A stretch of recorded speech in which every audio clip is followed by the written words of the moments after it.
La pièce d'argent bénie, histoire vraie et bouleversante. Dans un petit village oublié du monde, vivait un jeune garçon nommé Nathan. Né dans une famille pauvre, sa vie était marquée par la misère et le sacrifice. Très tôt le matin, avant même que le soleil ne se lève, Nathan accompagnait sa mère au marché. Ensemble, ils installaient une vieille table bancale pour vendre quelques denrées. Après l'école, Nathan retournait au marché l'aider à vendre. Malgré tous leurs efforts, les ventes étaient maigres et il était souvent difficile de manger à leur faim.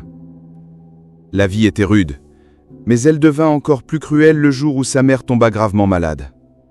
À l'hôpital, les médecins exigèrent 100 000 francs pour les soins.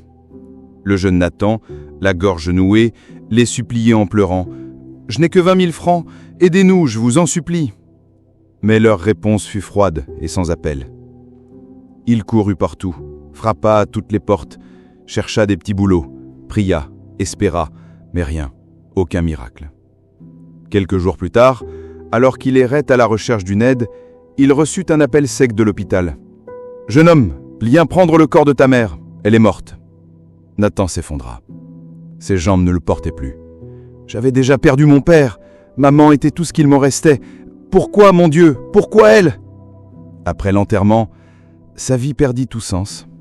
Il arrêta l'école et continuait à vendre au marché. Seul. Les jours passèrent, les mois aussi. La tristesse était son unique compagne. Un soir, alors qu'il rentrait à pied, il aperçut une pièce de 10 francs au sol, scintillante sous la lumière du coucher du soleil. Quelque chose en lui murmura de la ramasser. Elle était étrange, brillante, presque magique. Il la garda précieusement dans sa trousse, comme un trésor. Et là, tout changea. Dès le lendemain, sa recette explosa. Les clients affluaient, les ventes doublaient, triplaient. Un mois plus tard, il ouvrit sa première boutique. Les gens du village parlaient de lui avec admiration. 6 mois passèrent, et Nathan devint le plus grand commerçant du village, construisant écoles, mosquées et églises. Le roi, impressionné, lui décerna un titre de noblesse. Il se maria avec la fille d'un notable respecté. Il avait maintenant 3 enfants. Il était heureux, comblé, honoré. Mais un jour, un autre jeune homme de retour de la ville attira tous les regards. Lui aussi était devenu riche, influent, puissant. Il construisit plus, donna plus, fit mieux. Il épousa même la fille chérie du roi, devint le nouveau noble adoré du village. Nathan sentait la jalousie grandir dans son cœur. Il avait tout, mais ça ne lui suffisait plus. Un jour, il confia à un ami « Je veux multiplier ma richesse, je veux que le monde entier parle de moi. » Son ami lui répondit calmement « Je connais quelqu'un, un féticheur puissant, dans un autre village. » Le lendemain, ils y allèrent. Nathan, les yeux brûlants d'ambition, dit au féticheur « Je veux être immensément riche, dis-moi quoi faire. » Le féticheur lui tendit un couteau. « Blesse-toi, écris ton nom avec ton sang dans ce triangle, puis choisis 3 colas parmi ces 6. » Nathan obéit.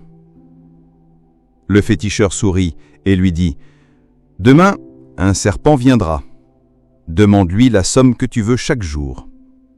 Et tu te souviens de cette pièce que tu avais ramassée ?»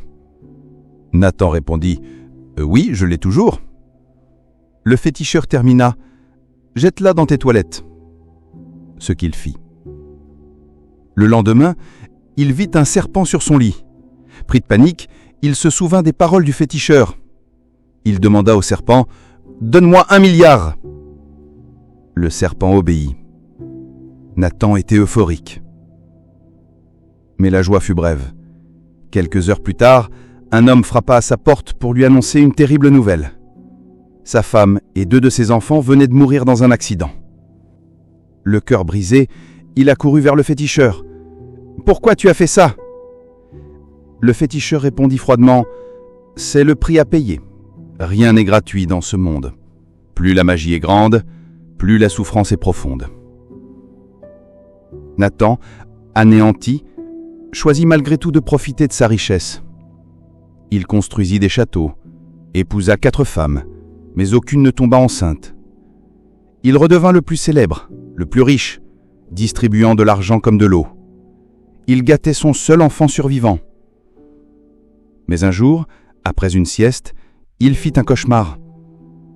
Il se vit dans un corfeuille, entouré de pleurs. Terrifié, il courut voir le féticheur. Le féticheur lui dit « Je savais que t'allais revenir un jour. Le rêve que t'as fait est une réalité. Tu vas mourir aujourd'hui, Nathan. »« Je vais mourir aujourd'hui ? Non, je veux vivre encore !» Le féticheur répondit simplement « C'est trop tard. » Nathan courut alors vers une église, mais en route, il fit un accident. À l'hôpital, dans un dernier souffle, il demanda un prêtre. Il se confessa en pleurant « J'ai tout perdu. Je voulais juste être aimé, reconnu. Mais j'ai vendu mon âme. » Le prêtre pleura avec lui et lui dit « Tu étais déjà béni, Nathan. Tu avais ramassé une pièce envoyée par Dieu, mais la convoitise a tout détruit. Demande pardon maintenant. »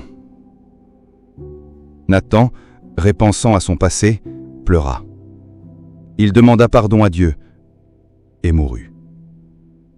Le même jour, ses maisons, ses voitures, ses boutiques, tout brûla, réduit en cendres.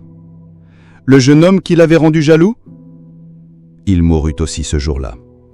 En voulant sacrifier sa propre mère, c'est lui qui fut sacrifié à sa place. Vanité des vanités, tout est vanité. N'envie jamais une personne dont tu ne connais pas le chemin ni l'origine de sa richesse. Travaille dur, crois en toi et en Dieu, car l'effort sincère finit toujours par être récompensé. Merci d'avoir écouté cette histoire vraie. Abonnez-vous pour d'autres récits bouleversants.